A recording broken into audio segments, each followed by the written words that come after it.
प्रधानमंत्री नरेंद्र मोदी क्या कुछ कह रहे हैं, आइए आपको सुनवाते हैं। फ्रेंड्स, अपनी बात आगे बढ़ाने से पहले मैं एक बड़े डेवलपमेंट की चर्चा करना चाहूंगा। कल ही भारत और यूरोपियन यूनियन के बीच एक बहुत बड़ा एग्रीमेंट हुआ है। दुनिया में लोग इसकी चर्चा मदर ऑफ ऑल डील्स के रूप में कर रहे हैं। ये समझौता भारत के 140 करोड़ लोगों और यूरोपीय देशों के करोड़ों लोगों के लिए बहुत बड़े अवसर लेकर आया है। ये दुनिया की दो बड़ी इकोनॉमीज के बीच तालमेल का एक शानदार उदाहरण बना है। ये समझौता ग्लोबल जीडीपी के करीब 25% और ग्लोबल ट्रेड के करीब 1/3 हिस्से को रिप्रेजेंट करता है। ये समझौता ट्रेड के साथ साथ डेमोक्रेसी और रूल ऑफ लॉ के प्रति हमारे शेयर्ड कमिटमेंट को भी सशक्त करता है। साथियों, ईयू के साथ हुआ ये फ्री ट्रेड एग्रीमेंट ब्रिटेन और एप्टा समझौतों को भी कॉम्प्लीमेंट करेगा। इससे ट्रेड और ग्लोबल सप्लाई चेन दोनों को मजबूती मिलेगी। मैं भारत के नौजवानों को, सभी देशवासियों को इसके लिए बहुत बहुत बधाई देता हूं।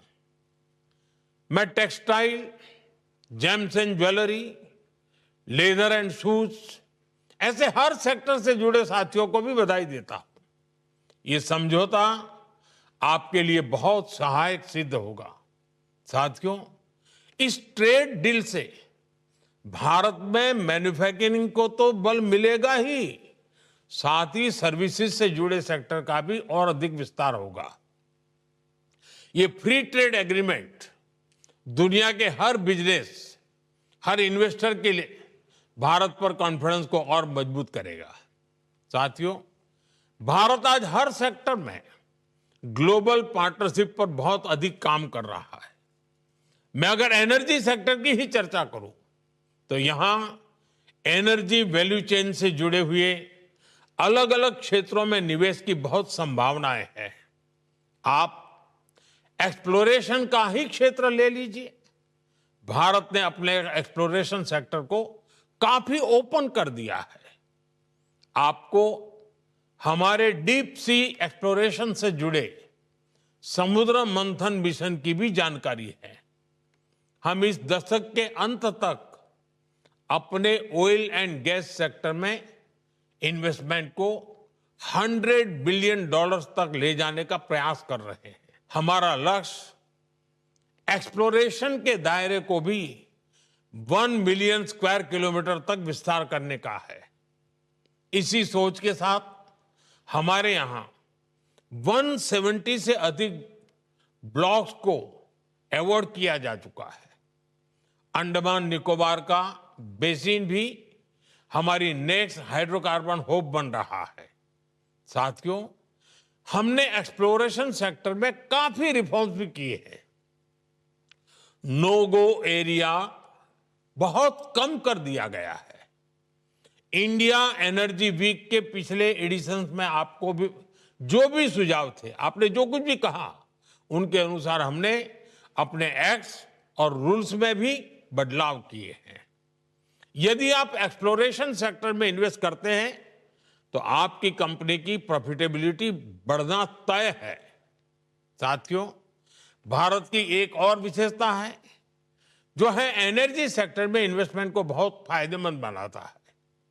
हमारे यहां बहुत बड़ी रिफाइनिंग कैपेसिटी मौजूद है। हम रिफाइनिंग कैपेसिटी के मामले में विश्व में दूसरे स्थान पर है। जल्द ही हम दुनिया में पहले नंबर पर होंगे। आज भारत की रिफाइनिंग कैपेसिटी करीब 260 MMTPA की है। इसे 300 MMTPA के ऊपर ले जाने के लिए निरंतर प्रयास हो रहा है। ये इन्वेस्टर्स के लिए बहुत बड़ा एडवांटेज है। साथियों, भारत में एलएनजी की डिमांड भी निरंतर बढ़ रही है। हमने अपनी टोटल एनर्जी डिमांड का 15% एलएनजी से पूरा करने का लक्ष्य रखा है। इसलिए हमें एलएनजी के पूरे वैल्यू चेन पर काम करने की आवश्यकता है। आज भारत ट्रांसपोर्टेशन पर भी बहुत बड़े स्तर पर काम कर रहा है। एलएनजी ट्रांसपोर्टेशन के लिए जिन वेसल्स की जरूरत है, हम उन्हें भारत में ही बनाने पर काम कर रहे हैं। हाल में ही भारत में शिप बिल्डिंग के लिए 70,000 करोड़ रुपए का प्रोग्राम शुरू किया गया है। साथ ही एलएनजी के लिए देश के पोर्ट्स पर टर्मिनल के निर्माण में भी निवेश की अनेक संभावनाएं हैं। रीगैसिफिकेशन से जुड़े प्रोजेक्ट्स में भी आपके लिए इन्वेस्ट करने की बड़ी संभावनाएं बन रही है। साथियों, एलएनजी के ट्रांसपोर्टेशन के लिए भारत में बहुत बड़ी पाइपलाइन की भी अब जरूरत है। बीते सालों में इस पर हमने बहुत निवेश किया है, लेकिन अभी भी बहुत बड़े पैमाने पर इन्वेस्टमेंट के लिए संभावनाएं हैं। आज भारत के कई शहरों में सिटी गैस डिस्ट्रीब्यूशन का नेटवर्क पहुंच चुका है और हम तेजी से अन्य शहरों में भी इससे जोड़ रहे हैं। सिटी गैस डिस्ट्रीब्यूशन भी आपके निवेश के लिए बहुत ही आकर्षक क्षेत्र है। साथियों, भारत की इतनी बड़ी जनसंख्या है, हमारी इकोनॉमी लगातार बढ़ रही है। ऐसे भारत में पेट्रोकेमिकल प्रोडक्ट्स की डिमांड भी लगातार बढ़ने वाली है। इसलिए हमें बहुत बड़े एनर्जी इंफ्रास्ट्रक्चर की आवश्यकता होगी और इसमें भी आपका इन्वेस्टमेंट आपको बहुत ग्रोथ देगा। इन सब के अलावा भारत में डाउनस्ट्रीम एक्टिविटीज में भी आपके लिए इन्वेस्टमेंट के बहुत मौके हैं। साथियों, आज का भारत रिफॉर्म्स एक्सप्रेस पर सवार है और हर सेक्टर में तेजी से रिफॉर्म्स कर रहा है। हम डोमेस्टिक हाइड्रोकार्बन को सशक्त करने के लिए रिफॉर्म्स कर रहे हैं और ग्लोबल कोलैबोरेशन के लिए ट्रांसपेरेंट और इन्वेस्टर फ्रेंडली एनवायरनमेंट बना रहे हैं। भारत अब एनर्जी सिक्योरिटी से आगे बढ़कर एनर्जी इंडिपेंडेंस के मिशन पर काम कर रहा है।